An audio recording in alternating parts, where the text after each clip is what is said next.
I'm not a public speaker, although I end up getting stuck up front. But I don't enjoy it. How many of you like getting up front? And my work is mostly in the quiet, which is my books and my slides, and I have a very quiet studio in the woods. The Merrills have been there. And that's what I like. I like quiet. But in the quiet, the Lord talks to our hearts just as loudly as if we heard it with our ears, doesn't it? In fact, sometimes when things are quiet too long, and you're alone too long, and you have to think too long, then those silent thoughts become so loud you can't bear them, and you try to hide from them. And a lot of times you find those in the moments at night, when your head hits the pillow and you start to think about things. And the things I want to share with you here, I'm not sharing with you for your good. I'm sharing with you because they're the thoughts that I've been going through lately. You know, I've been a Seventh-day Adventist all of my life. Now that's both wonderful and tragic. It's wonderful that God still has a church on the earth that still believes, as the early primitive Christians did, and still holds to the teachings that were given to man at creation. That's an amazing thing, considering that Satan has had 6,000 years to absolutely destroy a knowledge of truth, and that there are still people today. But it's tragic, on the other hand, that Adventists with the Bible in their hands and with the truer knowledge of the Bible still often reflect so much worldliness, and that we still have to struggle with this thing. You'd think we'd escaped it by now, but we don't. We struggle with it. When I was in Iraq, I missed my plane getting out of Iraq. They tried to confiscate all of my film and my cameras and things. And they threw my plane ticket back at me when I tried to get out. And I was scared. Why was I scared? I should have nothing to fear. Perfect love casts out fear. I can do all things through Christ. If I had the faith that could remove mountains, I could have flown out of Iraq without a plane, couldn't I? We're pretty helpless, aren't we? We talk about faith, but we don't exercise. I got back to the room, and I cried. I wanted to go home so bad I could taste it. And the thought of staying in Iraq. And it was only weeks after that that all this stuff happened. The Lord got me out of there, and I'm thankful for that. But the question that has worked on my mind over and over again is, why did God give us the Sabbath? Why was the Sabbath necessary? God doesn't do anything unless it's necessary, does he? In Revelation chapter 12, we read in the last verse, and maybe we should read that together.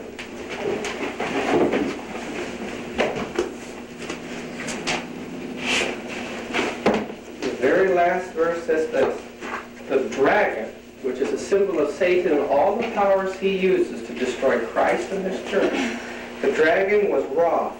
That means he had hatred and anger towards the woman. That's God's true church on earth. A lot of people call themselves Christian today. Christian is popular to be a Christian. When Constantine became a Christian in the 4th century and it became popular, thousands of pagans came into the church and all called themselves Christian because it was popular. Well, it's okay to be a Christian today, and in some communities it's popular, but it doesn't mean much. But there is a woman that's God's true church. And it says that Satan hates this woman and went to make war with the remnant of her seed, which keep the commandments of God and have the testimony of Jesus Christ. So there's a war going on, and it's against the people that keep the commandments. And so we say, well, our church claims to keep all 10 commandments, so we're the remnant church. That's what we claim. Either we're bigots, really, we're the remnant.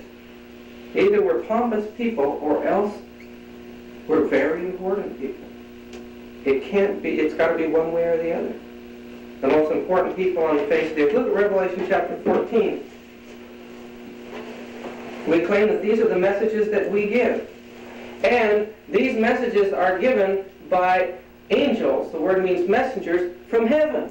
And we claim to be the prophetic fulfillment of these three messengers from heaven. That would indicate we're claiming to be God's voice. That's awful pompous. And it's awful bigoted if we're wrong. Again, we're bigots. We're narrow-minded people who think we're very important, or else we're extremely important. The most important people on the face of the earth. It's got to be one way or the other. We do not fit in with the general flow of evangelical Christianity. We claim to be a special message to that Christianity from God. The Sabbath, we believe, is the crucial sign of the most important people on the face of the earth and at the heart of the most important message to man at this time in history. Sometimes we treat our own messages as if they're not all that important. Sometimes we treat our own people as if we're not that important. Have you noticed sometimes they take the name Seventh Day off of our institutions? And then pretty soon they take the name Adventist off of our institutions because they're embarrassed. Why are they embarrassed? I just told you.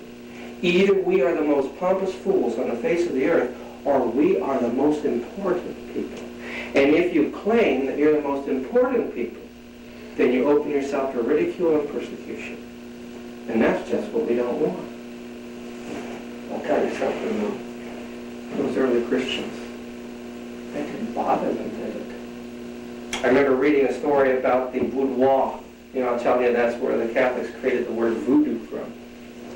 And this group had a crusade launched against them, and one of their mountain towns up in central France was surrounded by the crusaders of the Christian church to destroy these Sabbath keepers. They surrounded the town, and those towns were built with like a wall all the way around it, and then there were business homes in it, and then the main street was usually your trade center where they brought their goods and stuff. Anyway, the soldiers surrounded it, the people were all crowded in the church there, and they filled the whole center of town with wood. Just piled it up, covered the whole center of the market, and they lit it on fire so that the whole center of town was like a volcano. And then they gathered all the people of town, hundreds of them around us, and the soldiers stood around that, and they said, okay, we're going to give you a choice. Either you become Roman Catholic, or we will throw you in the fire. So all the folks in town knelt down and prayed. And then every one of them got up and threw themselves into the fire. Either they were incredible fools, or they had something wonderful in life. And we're caught in the same boat here. It's the exact same boat today. But the world argues against our sign, the Sabbath. It argues, it comes with every kind of human, logical, reasonable, and illogical view against it. And you've heard some of these. I just want to list some of them for you. I worship God on every day. You ever heard that one? I worship God on every day. Well, that's very commendable. So do we. Doesn't do away with the commandment of the Sabbath, though. I worship God. Well, it doesn't make any difference which day. God just commands one day in 7. Have you ever heard that? And in some of the new translations of the Bible even change it. Instead of remember the Sabbath day to keep holy, it says remember a Sabbath day to keep it holy. Have you ever noticed that? So there's a definite effort to excuse the Sabbath on this idea of just one day in 7. And then the other concept is that when Jesus died on the cross, he fulfilled the law, and now it's all spiritual. It's a spiritual law. And therefore the Sabbath is now spiritual. So we keep a spiritual Sabbath. What's a spiritual Sabbath? Well, some people say, well, now we're in the Sabbath all the time. We're in a spiritual day of rest. But if you look at what it says about the Sabbath, it means you won't work all the time. I'm in the spiritual Sabbath. When someone starts spiritualizing the Bible, then you know they've got a problem with the personal battle that says, thou shalt not. The idea of the law done away on the cross began in the early Christian period, but not by the primitive church. It began by a group of people called Gnostics, which John called the spirit of the Antichrist. They're the first ones to institute Sunday. Many people today are saying that creation is only allegorical. Have you ever heard that? That the creation story, the first 5 books of the Bible, were basically allegorical books, just to teach certain spiritual lessons. I'll tell you where that began, if you're interested. It was in the 16th century. At the Council of Trent, the Roman Church had claimed that the Latin Vulgate was now the official Bible of Catholic Christendom, and that the Protestant Bible, that's this Bible right here, was a pack of lies, and the people weren't even to own it. They were hunted down. Many of them were put to death for even owning this Bible, Protestant Bible. And at that time, they could not get the people or the Protestants to accept this new Bible that they wanted to make. They made a Bible, the Latin Vulgate, and later they tried to replace the King James Bible by producing a fraud in Reims, France. It started out and it ended up being finished in Douay. And it was called a Douay version of the Bible. Maybe you've heard of this, the Douay version of the Bible. The Protestants wouldn't read it. And the Catholic Church was in a dilemma. They didn't want their people reading the Bible, but now they produced their own and claimed this was the only Bible because they wanted to confuse the Protestants. So what do you do in a situation like that? The Jesuit priests launched what we call higher criticism of the Bible. So although they produced the Bible, they destroyed the people's confidence in it at the same time, you see. So the people would have to look to the church for interpretation of the Bible. And it was that produced the concept that creation was allegorical, that it was only symbolic, that there was no, that it was long ages or periods of time. Some people say that Jesus changed today.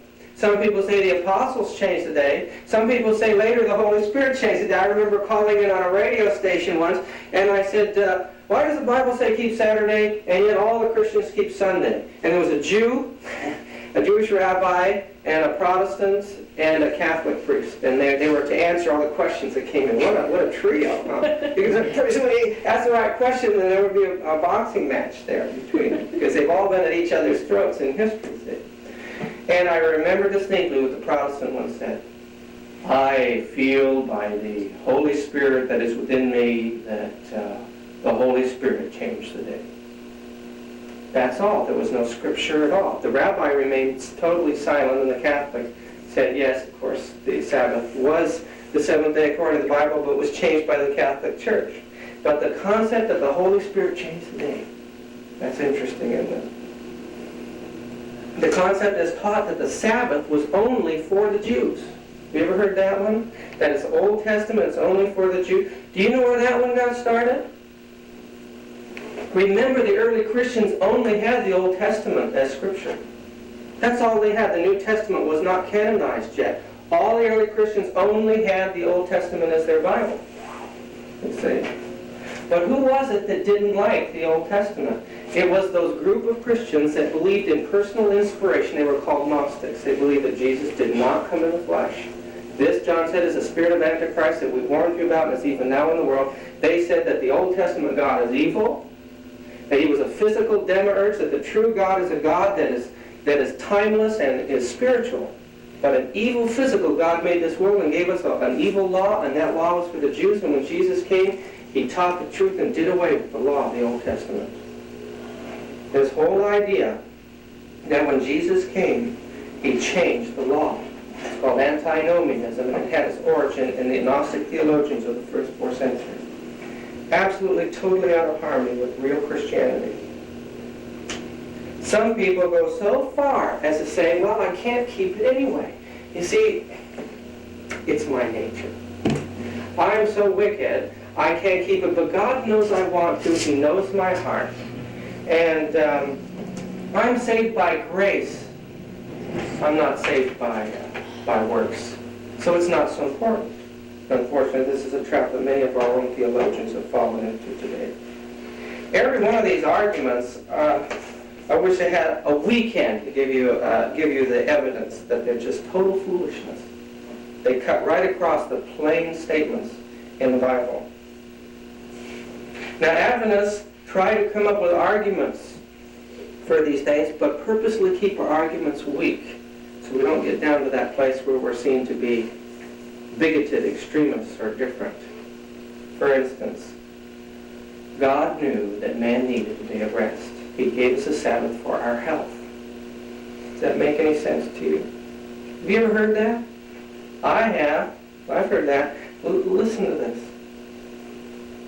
The Sabbath wasn't given to us for physical rest. It was given to us for a day for spiritual rest. If you're so wiped out on the Sabbath because of working all week, you've made the Sabbath an extension of your work week, and you've broken the Sabbath. Do you realize that? If because of your physical labor you're wiped out, then that Sabbath day becomes a part of your work week because you're resting on that day. We are to live our week in such a way as to have a complete balance of health, rest, recreation, everything. So when the Sabbath comes, we have optimum health to enjoy the spiritual union with God on that day. Every day of the week should be so planned so that the Sabbath is considered to be the climax and the culmination of all of our labors. And all of our labors are to place us in the right relationship with God. We should never enter the Sabbath without completely being ready for it, or we're not keeping it at all. Not at all. And that's something I have to wrestle with, and I think every one of us do. And that's a real serious consideration. We're left with, why did God give us that seventh day? Why? We're only left with that question. And I think the answer to that's important. Why? Another argument that Adventists come up with, well, Jesus and the apostles and the early church kept the seventh-day Sabbath. And it's true. You go to the biblical record, every evidence is that Jesus kept the Sabbath and the apostles kept the Sabbath. If you go even down to the 4th century, you have the writings of Cosmas, you have the writings of Socrates, you have the writings of Sozomen, you have the writings of Eusebius, and every one of these authors, historians of that time, say that all the Christians throughout the world keep the seventh day of every week. Not as the Jews. Not for the reason the Jews keep the Sabbath, but they do it in honor of Jesus Christ, the Lord of the Sabbath. You can read it right there. And even Augustine, who was a Catholic and a Sunday keeper in Alexandria, Egypt, he makes a statement that all the Christians throughout the world keep the Sabbath. And he was very upset about it because right there within Alexandria and Rome were the only places where they didn't have Sabbath services on Saturday, although the Sabbath was always called a Sabbath. Sunday was never called a Sabbath until 1,000 years after the Christian era. And never by any of the church fathers did they ever use the term Sabbath for Sunday. That would have been abominable, you see, because they all recognized it as a sacred rest day. But Augustine was really upset because those who followed the old Alexandrian creed observe Saturday, because right there in that creed in Alexandria, the place of apostasy, it said you have to keep the seventh-day Sabbath holy in honor of creation. And then in the 4th century they changed it. They decided now we're going to start having our sacred service on Sunday, we're going to start fasting on Saturday. And when they did that in the 4th century, the Council of Laodicea, the vast majority of Christians did not go along with it and were systematically destroyed by the power that took over the Roman Empire, the Roman Catholic Church. And Christians have forgotten. So, Adventists can truly say Jesus and the apostles and the early church kept it. That's why we keep the Sabbath. That isn't why we keep the Sabbath. I'm sorry. There are too many evidences in the Bible where God actually changed forms of worship, isn't there? You have before the time of Israel, you have the forms of worship in Israel, you have the forms of worship in the early church. And if you go around this world and you go to different cultures, you'll find that even Adventism, keeping the seventh day, has minor variations in the way the services and the cultures carry it out. So there's differences. Not only that, you remember prophecy. God gives prophecies and they weren't fulfilled at times. Like for instance, Israel was supposed to go into the land of Canaan, and they were never to lift a sword. The hornets were to go in and chase the Canaanites out. Right? Remember that? And the land would be cleared just a little at a time. Did that ever happen? Never happened. Never happened. And then they were to go fight. And they were told they would go fight in one land. Did they fight and conquer the whole land? Never happened. Never happened. It was a prophecy of God. But men failed. And then they were told that David's that David's throne would exist forever, that Jerusalem was to be the city, the metropolis of the whole world. And is it? No. Destroyed over and over again. Men failed, and prophecies failed. God, because of the plan of salvation, had to alter forms of worship.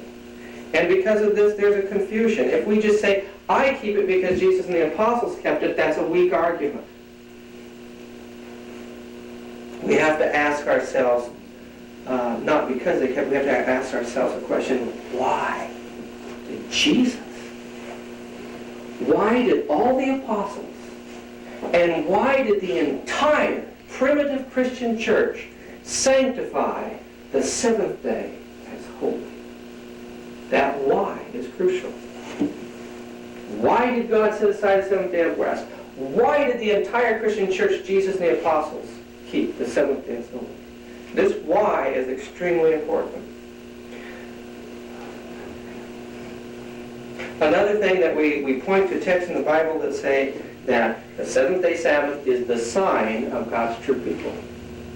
Well, that's nice to say, but unless you come up with why, it doesn't make any difference, does it? It doesn't help.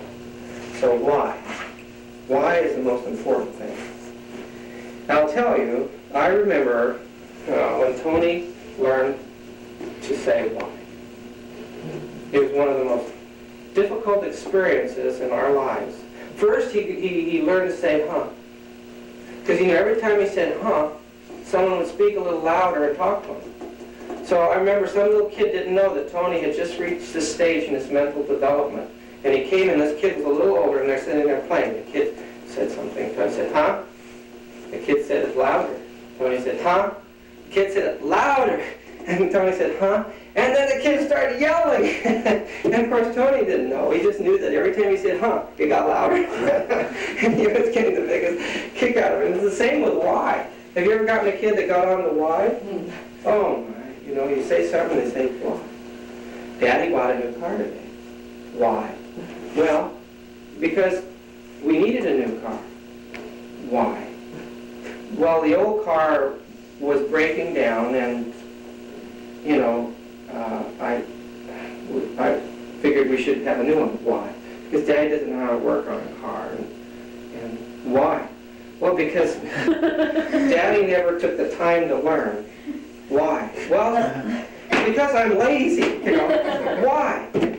And pretty soon you find out what you're really made of. This why gets you right down to the reasons for things, and you can't escape it. And it can either prove that you're a very fine person or you're a real ignoramus. Why always comes back to you. Well, I think it'll work with the subject of the Sabbath. Why? Why the Sabbath? And I opened a book called,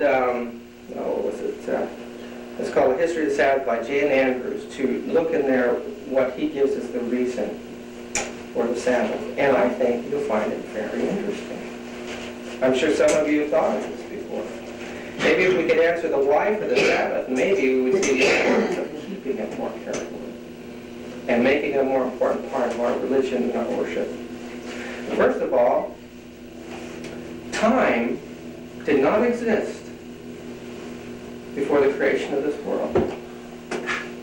And when the history of this world is over with, we enter eternity again. So there's just a brief period of something that we call time. And something given to mankind. Something given to the history of this world. And that time lasts 7,000 years. If you take the chronology of right back from Adam, and you add those up, the chronology, the patriarchs, and you go all the way up to the time that the Israelites went into Egypt, and then you take the chronology from the time that Solomon, you take chronology to Solomon's establishing the temple, and then going into, I got it backwards, coming out of Egypt again, and so on, and you take that chronology right on through, you get about 6,000 years. And then if you add that to the fact that we're going to be, the millennium is 1,000 years, that's about 7,000 years of history. 7,000 years of history. And that history is set apart between eternity on either side. We can't even relate to what eternity is. And when it pleased the infinite, timeless, omniscient, omnipresent God, who we can't comprehend, we can't sit down here and reason why he does everything he does. All we know is that he rules the infinite reaches of space. He knows everything. He holds it all up by his power. When it pleased him to begin the time of earth, he did it by a 7-day week. Now we should ask ourselves, why? We should ask ourselves, why did he create this world? Because he does nothing without purpose. And why did he do it in 7 days? Now I could come up with an answer, so could you. This work, this period of time, is to be a lesson book for the entire universe to look at. And one reason I say that is at the end of 6 days, he created man, and he made man in his own image. There was no reason to make man in the image of God unless someone was to look at that image and then from that image understand the Creator. This man, a counterpart of God, was to show what God is like by our lives, by the way we treated our wives, by the way we treated our children, by the way we dealt with the creation and the world around us. This world was a lesson book. Another thing that's interesting that we can ask ourselves is, God could have done it all in one word. Boom. And the world was made, everything in, just like that, no problem. But he chose to do it in 7 24-hour days. Why? Why 7 days? And I could venture an answer to that. He was establishing an institution. And I believe that. Don't we still have the 7-day weekly cycle? It's not based upon anything astronomical at all. There's absolutely nothing in nature that would make 7-day cycle make any sense. It's a remnant of the creation week. It's the most amazing thing that the world today honors the week because it goes back to the creation of the world. But why 7 days? Why? Again, God was establishing an institution. And the evidence from this is all very simple. When creation was completed, the creation week was not. God chose 7 days, specifically 7 days. And when man was created on the 6th day, the creation week was not over with yet. There was still one more day. Creation was finished, but God wasn't finished yet. Man was now there to observe what was going to happen next. He never saw a single act of creation. You realize that? Man was made when everything else was made. Man was the crowning act of God's creation. So he never saw any of it. He had to take God at his word. God said, I made all this. I made it all for you. You're going to be the ruler of this. I'm going to teach you. He had to take God at his word. He had no evidence whatsoever. It was all there when he came into existence. Later on, Jesus said that the Sabbath was made for man. So the Sabbath was a creation by God for man. And what made it sacred? You see, you can't sanctify anything unless you have, or bless anything unless you have a reason for blessing it. It was blessed because God laid out the example of himself resting and being refreshed on that day. That gave it a reason for blessing it. And what does the word blessing mean? It means supremely happy, joyous, blessed. Now, here's another area that doesn't make much sense to us. And that is, how is it that a day could be blessed? That means that the hours of the Sabbath, from its beginning to its close, have a divine act, making each moment of that day a blessing. A blessing within that 24-hour period that can never be gained any other way. Once God had rested on the Sabbath day as an example, number one, once he had blessed the hours of that day, so there would be a blessing in that day, and once he had sanctified it, setting it apart for a holy purpose, those 3 acts could never be changed or altered throughout all eternity. It had been done in the creation week by the hand of God. never be changed or altered. And when you turn to Isaiah chapter 66, and you look at what's to take place when there's a new earth,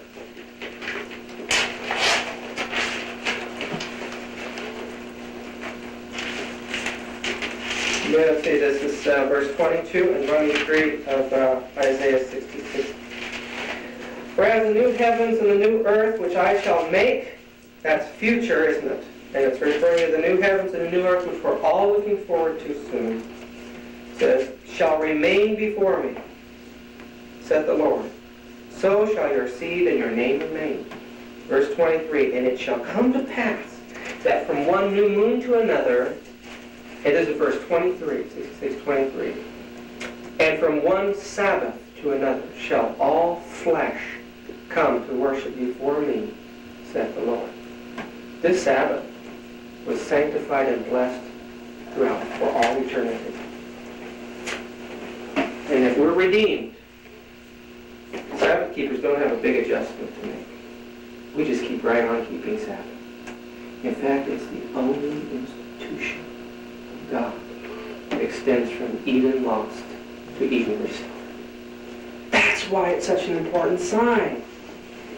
The keeping of that day indicates that we believe in the Creator, that we believe in eternity, and that we believe that there'll be a new heaven and a new earth. I'd rather die than give up that sign.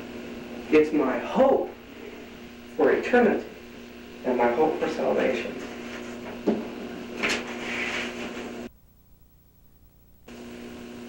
"6 days may work be done, but in the seventh is a Sabbath rest, holy to the Lord." First he said, holy to you.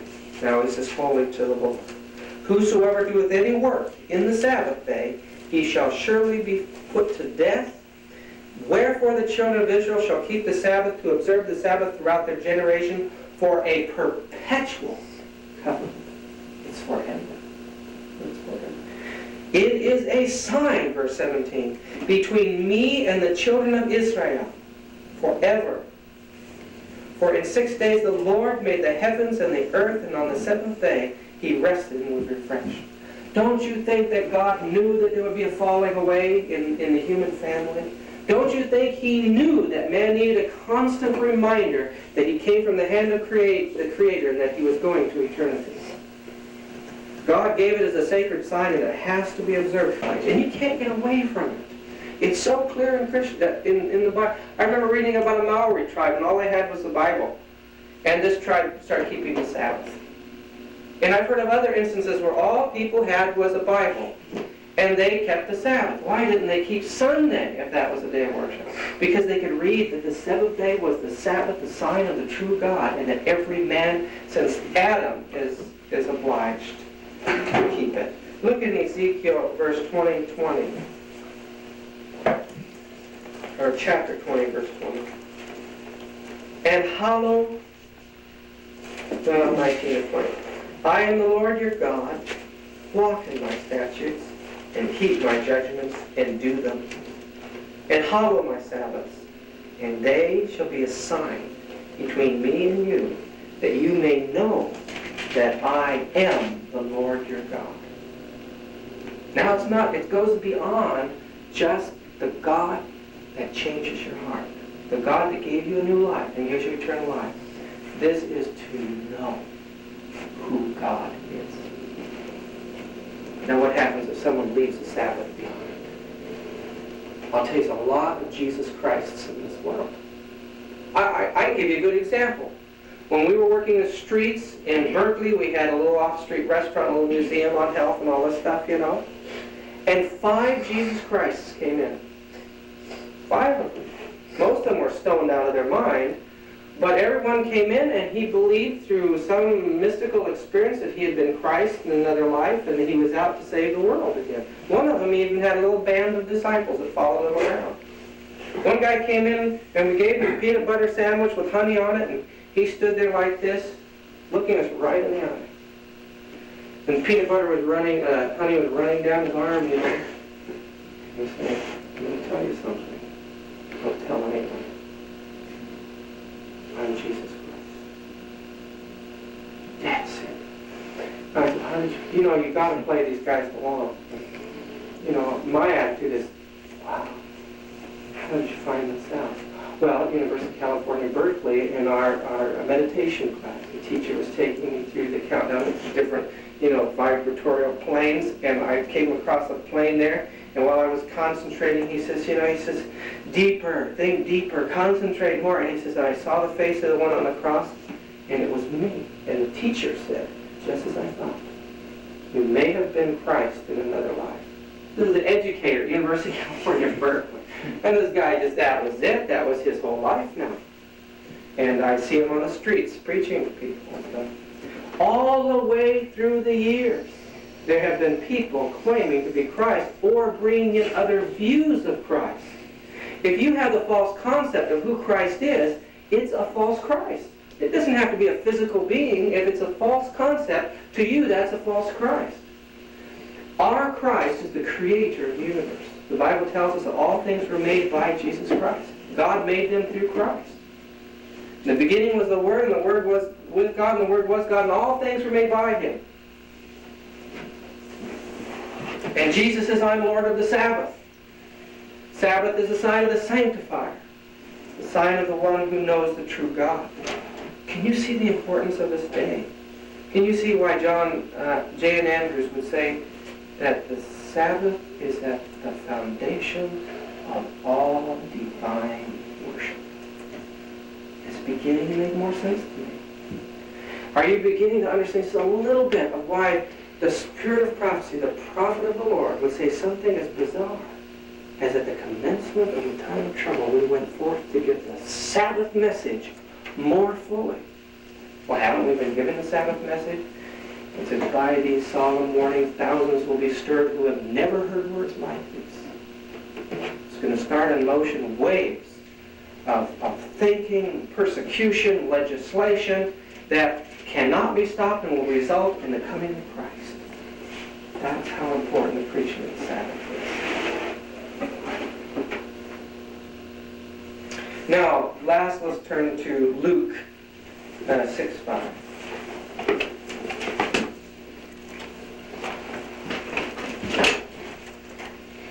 And I would just like to, I think we should start reading the verses before to get it all in context.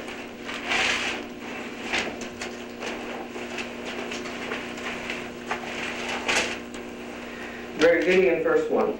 And it came to pass on the second Sabbath after the first that he went through the cornfields, and his disciples plucked the ears of corn and did eat, rubbing them in their hands. And certain of the Pharisees said unto them, why do you do that which is not lawful on the Sabbath days? And Jesus answering them said, have you not read so much as this, that David did when himself was an hungered, and they which were with him, and how he went into the house of God, and did take and eat of the showbread, and gave also them that were with him, which is not lawful to eat, but for the priests alone? And he said unto them, that the Son of Man is Lord also of the Sabbath. The Son of Man is Lord also of the Sabbath. Now, just think about that for a minute. Here Christ is in the human body, in the fallen nature that you and I have. And he's saying the Son of Man is Lord also of the Sabbath. That indicates that even while he was man, he was pointing forward back to the fact that he was the Creator. He said, I'm the Lord of the Sabbath. I'm the one that rested on the Sabbath. I'm the one that blessed the hours of the Sabbath. I'm the one that sanctified that day and set it apart as a holy purpose. And then he says, I made the Sabbath for man. He was there in Eden. He was walking this world among us in the flesh. And he was the very one that stood with Adam in Eden.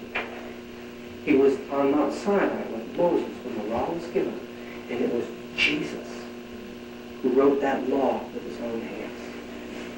It was Jesus that spoke the law out, and in the heart of the law, he announced who he was. And the biggest commandment, of the Ten Commandments, the biggest one, the one that comprises the most words, is the one saying, remember the seventh day, Sabbath. Remember the Sabbath to keep it holy. Jesus was there, and he was standing right there in front of those, of the apostles, the disciples, and those Pharisees, and saying, I am the Lord. And then very shortly after that, he told his disciples, when you see the abomination of desolation coming into the holy place, there was so many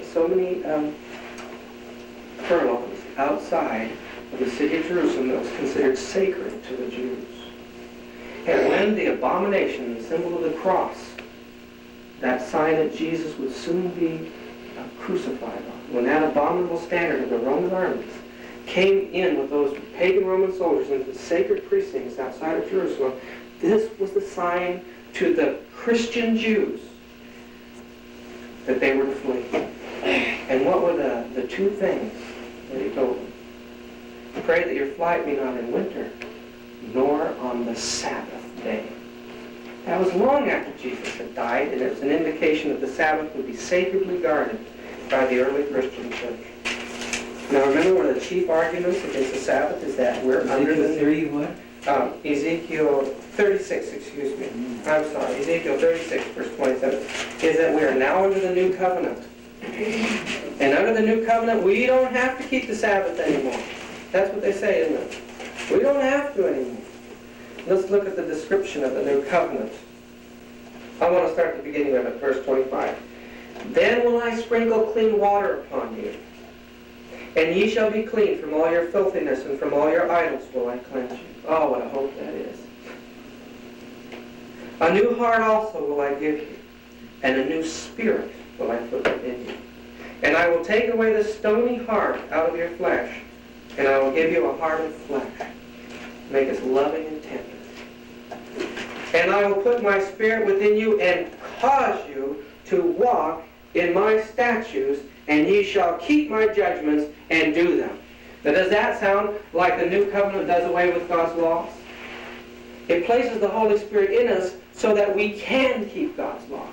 And believe me, at the heart of the law is the Sabbath. I have met very few guys that when they are completely infatuated with a girl for the first time wouldn't do anything for that gal. Now, if we really love the Lord, and we have His law in our hearts, and we know that the Sabbath is His sacred sign, we really love Him, we'd do anything to keep that Sabbath. In fact, one of the signs of a real Christian is that they would rather die than compromise their faith.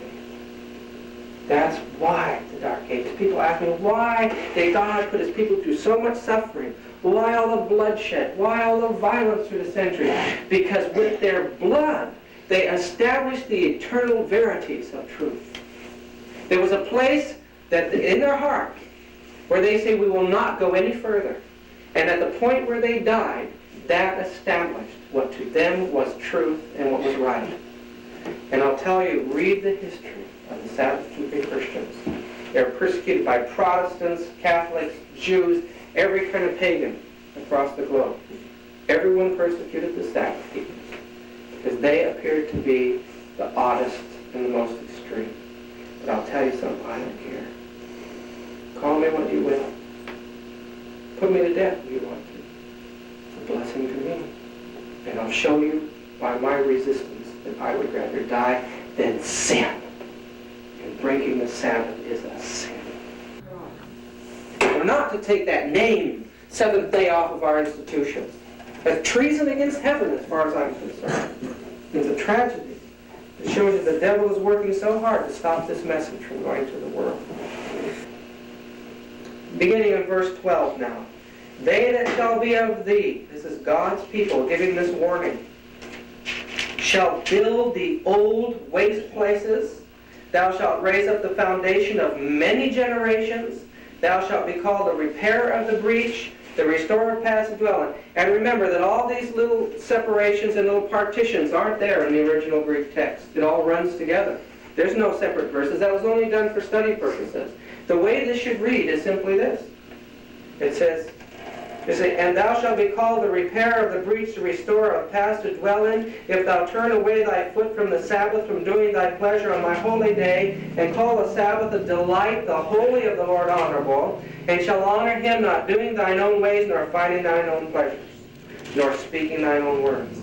Then shalt thou delight thyself in the Lord. See, there's that blessing in the Sabbath, the delight. And I will cause thee to ride upon the high places of the earth and feed thee with the heritage of Jacob thy father. So the first point I want to make out of this verse is simply this: God's people will spare not to give the message that the world is breaking the ordinance of God in keeping Sunday instead of Sabbath. That's a tall order. What's that going to do to your relationship with your friends and your families and your loved ones? What's that going to do to your relationship between the Adventist church and the other churches? Oh no, not persecution again. I'm not going to be isolated and everyone hate me because I believe and do what's right. And Jesus says, if you don't, how does he put that? I can't even put it in his words. Someone look up John 12:25 for me, would you? John 12:25. Somebody else look up Luke 14:26 and 27. Luke 14:26 and 27. 14:26 and 27. Luke 14:26 and 27. And while you're looking that up, I'll go back to this. It describes how the Sabbath is to be kept here in verse 13, Isaiah 58. Turn away thy foot from the Sabbath. Now remember the mountain, they were to remove their foot, not to touch their foot on that mountain. It was to be left as sacred to God, never changed, never altered. It's sanctified. And it goes on to say, from doing thy pleasure on my holy day. You can't do your own pleasure on God's holy day. If you do, there's a condemnation of death over you. You can't do what you want. Your pleasure might be sleeping on the Sabbath. God didn't say you could do that, if that's your pleasure. What if your pleasure is eating a nice big meal on the Sabbath afternoon? You can't do that if that's your pleasure. You're not going to do your pleasure on my holy day. What are you going to do on the Sabbath? Well, listen. It says, call the Sabbath a delight. Now, how, if I can't do my own pleasure, am I supposed to call a Sabbath a delight? Because pleasure is delighting, isn't it? Doesn't it make you happy when you do what you like to do? But it says, and call the Sabbath a delight. And then it explains here. The holy of the Lord honorable shall honor him, not doing thine own ways, nor finding thine own pleasures, nor speaking thine own words. It's simple. It's just what Jesus says. The things you see me do, and the words that you hear me say, aren't mine. They're the Father's. And Jesus told his disciples, he prayed to God that they would be one with the Father as he is one with the Father. If you are really a Christian, this description of keeping the Sabbath is something that happens every day of your life.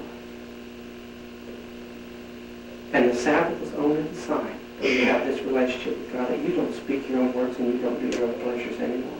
That you find your full delight, not in your selfish enjoyment, but in complete union with God. And this is why every day of the week is part of the Sabbath. You know, the original Hebrew word for Sabbath means week. It meant week. And it went like this: first of the Sabbath, second of the Sabbath, third of the Sabbath, fourth of the Sabbath, fifth of the Sabbath, sixth of the Sabbath, the Sabbath. The Sabbath was the culmination of the Sabbath, which was the week. Our entire week is part of the Sabbath, and that we prepare for it. Our lives, we put our lives in order, we put our hearts in order. Every day of the week, God is working in our hearts to prepare us for that one day when we'll have complete union with him. And we'll delight in it. You know, the conversion is keeping God's law and enjoying keeping it. If you're trying to keep God's law and it's a pain, and you just can't do it, and you're trembling, and you're gritting your teeth, and you fail, and you climb, and it just goes on this way, that isn't keeping God's law. Because we're told that in the New Covenant, it's written in your heart, and God causes you from your heart to keep the law of God. Now we find ourselves stumbling and falling and rising. That's not conversion. Some people just got to admit, I'm lost and I know it, and I can't seem to break out of this thing. I've been baptized 4 times. I don't know how many times you've been baptized. I understand the struggle of the human heart, trying to find the union with God. But at the same time, I'm not going to lie to myself. Tell me, what advantage is there in lying to yourself? The Sabbath is the key to understanding whether you're in union with God. He says this is a sign to you that I'm your God. This is a sign to you personally that I'm your sanctifier. you can be keeping that Sabbath day. You're in union with me. No, let's keep Sunday. Everybody else is doing it. What does that have to do with anything? We're talking about real Christianity here. Sunday doesn't even come into play in Christianity. Not in the Bible. And I don't know where you get Christianity outside the Bible, do you? Someone read John 12:25 for me. He that loveth his life shall lose it, and he that hateth his life in this world shall keep it unto life eternal. You ever hated your life? I remember a priest once said to me, the Roman Church is watching you, and they're very serious. Don't take this thing lightly. And I said, go ahead, shoot me. In fact, I leaned over and I talked into the lamp. I said, go ahead, you guys, shoot. It'd be wonderful. I don't enjoy this life. The only thing I enjoy is those moments I spend with the Lord. And the more time I spend with Him, the happier I am. And when these eyes close, it's just like that. And that resurrection morning is He. Why do I want to stick it out and battle more? Does that make any sense to you? Why go through the hassle of living in this world when you could be free from it? Go ahead and shoot, you guys. All you do is do me a favor, you know. He that hateth his life. And Luke 14:26 and 27. Someone read that? Oh, that's 14. Yeah, Luke 14. 14 what? Luke 14:26 and 27. If any man come to me and hate not his father and mother and wife and children and brethren and sisters, yea, and his own life also, he cannot be my disciple. And whosoever doth not bear his cross and come after me cannot be my disciple. That's a pretty frightening statement. There's going to be no greater cross than the Christian can bear than the Sabbath in the future. Put us out of harmony with our family, with our cultures, with the world. It'll isolate us, and it'll result in a death decree against us. We'll have to choose Christ over life itself if we want to obey His law. And there's no way around it. Jesus is coming. I've never felt it so strongly in all my life, and I believe He's coming soon. And we need to do everything that we can to draw close to Him now before it's very late. Every little advantage, every little bit of ground we should sacredly guard that will draw us close to our Savior. Nothing should be left ununderstood. That Bible should be traversed by us over and over again. We know God's people live by every word that proceeds out of His mouth.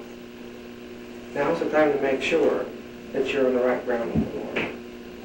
As an Adventist, you have a responsibility to join the enterprise of giving this message to the world. If you're not an Adventist, then you have the responsibility of joining the remnant church of God. Maybe people think I'm pompous. I believe that the Advent people, reflecting the teachings most fully of the Bible and the primitive church, are the most important people on the face of the earth. Because they alone can bring this work to an end through the power of Christ and allow those folks through the centuries who have given their lives to pass truth along, who are still in the grave, to see that resurrection morning. We alone can hasten the coming of Christ. And the Sabbath is the sign that will catalyst the whole thing. Anyway, those are some of the thoughts that I personally really struggle with. And I really believe that we need to be thinking about them very, very, very carefully. Let's have prayer again.